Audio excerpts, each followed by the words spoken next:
Primero nadie pudo definir la felicidad porque hay dos tipos de felicidad por lo menos. Hay una felicidad que viene de una satisfacción neurótica y una otra felicidad que es espiritual. Y ya le conté varias veces la historia de estas dos felicidades. Una es la apariencia, la neurótica, la otra es realidad. Por ejemplo,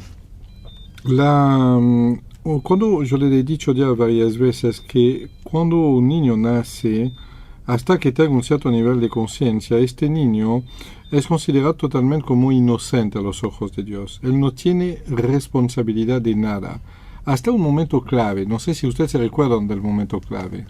El momento clave es el momento que toma conciencia de la muerte. De la muerte, exactamente. Y este momento de la muerte, este momento de toma de conciencia, todos nosotros, sin excepción, lo hemos tomado en un momento u otro. Vimos al abuelo que ya no respiraba más, vimos gatito, la abuela o el gatito. Entonces, en este momento clave, hay un trastorno total que empieza en el ser humano, en el niño.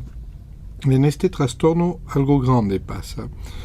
En el momento de este trastorno, el niño toma conciencia de una enorme injusticia. ¿Pero por qué nací? ¿Qué es vivir entonces? ¿Por qué se debe terminar?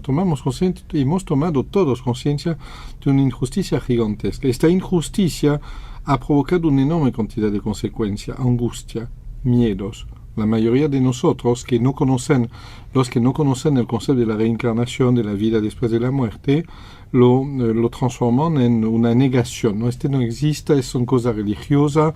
Bon, yo vivo, yo muero tal vez, no hay vida después de la muerte, no hay nada. En realidad, entonces, mejor vivir aquí ahora todo lo que encontramos. ¿no? ¿Cómo? Como algo abstracto. Pues exacto, es una palabra nomás. Entonces resolvemos y adentro de nosotros empecemos a esconder algo horrible que es el miedo a la muerte. Y este miedo va a perseguirnos, se transforma en miedo al sufrimiento, miedo a la soledad, miedo al olvido, miedo a la pobreza, miedo a todo. Y en realidad lo disfrazamos detrás de un montón de cortinas, pero este miedo a la muerte es uno de los miedos más enraizados. Las raíces de los miedos es el miedo a la muerte. Y toda la vida a veces peleamos en contra de él. ¿Qué pasa también en este momento? El niño creía en la eternidad y su mamá no vive más, acaba de morir de un cáncer.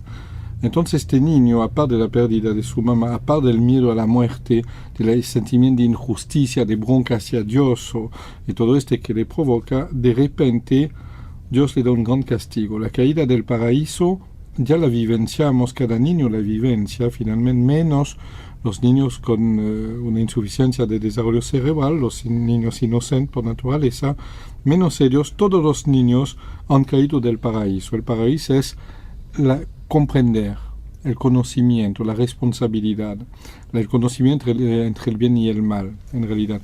No es tan que la historia del paraíso, la serpiente y todo bon, y la manzana, que es muy dietética además, la manzana. Entonces, es algo de mucho más concreto. Desde el momento donde Dios nos da la responsabilidad de lo que hacemos, va a pasar dos cosas. Detrás de nosotros se abre dulcemente una pequeña puerta angelical. Y de aquí vamos a recibir un empuje en la vida espiritual nuestra. Y también frente a nosotros, escondido bajo el césped donde caminamos, se abre una trampa diabólica.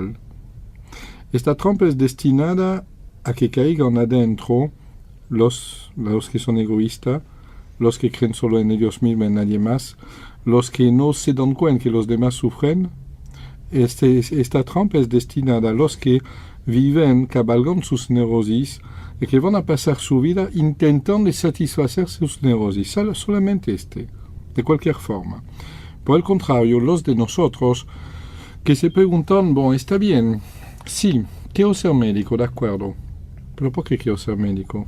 ¿Porque va a ganar mucho dinero o no? Porque va a impresionar a la gente. Ha notado un niño, nota rápidamente que todo el mundo tiene miedo al médico, igual que al brujo en la tribu africana, por ejemplo.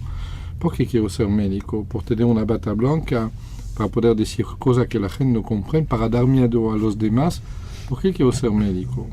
Y a medida que un adolescente, un niño se hace adolescente, descubre que tenía buenas razones, que finalmente le gusta de ver que la gente no sufre más, le gusta de hacer una compresa, de cambiar las compresas, por ejemplo, a su gatito que tuvo un accidente en la calle con un coche. Le gusta ver que la gente finalmente muere tranquila y sin tanta angustia. Le gusta aportar bondad y tranquilidad y salud. En este caso está escuchando un sonido espiritual. Esta persona, si logra ser un médico o un enfermero o alguien de la medicina, va a haber realizado una misión, una vocación, una profesión por una parte y sobre todo va a haber escuchado el empuje espiritual. La felicidad que esta persona va a tener es una felicidad de tipo espiritual y es una felicidad que da paz interior. Este es el termómetro. Ahora el otro llega la fuerza con el dinero de papá, de mamá, con el tío que es un cirujano conocido, el otro tío un cirujano conocido también.